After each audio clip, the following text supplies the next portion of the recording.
Le président de la transition est invité à la prochaine COP à Azerbaïdjan.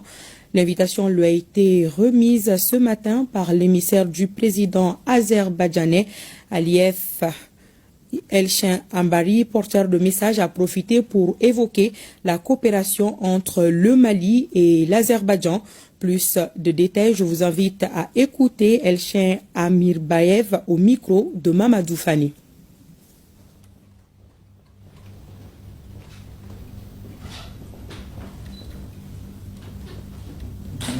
Tout d'abord, je voudrais commencer par transmettre les salutations cordiales et les meilleurs vœux de la part du président de la République d'Azerbaïdjan, M.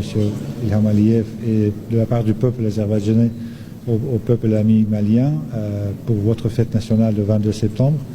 Bien sûr que la raison principale de ce déplacement, c'était l'envie de notre part d'explorer d'axes de coopération entre nos deux pays dans les différents domaines sur la base des besoins des deux côtés.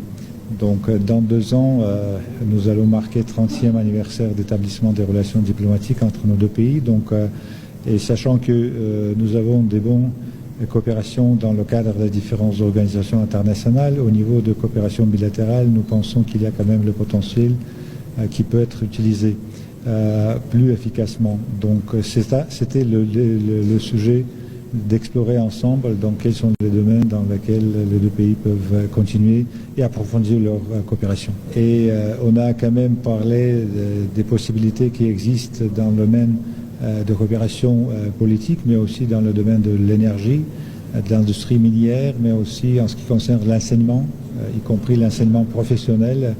L'Azerbaïdjan a proposé aussi de transmettre ou partager son expérience dans le domaine d'amélioration de qualité des services publics, sachant que Mali actuellement préside dans la Confédération Alliance des pays du Sahel. Ça peut aussi entamer des perspectives d'interaction et coopération entre les 3 pays du Sahel et l'Azerbaïdjan. Ce sont les sujets autour desquels on a eu des premiers échanges. Bien sûr que on a parlé des visites réciproques parce que c'est la meilleure façon de continuer des échanges.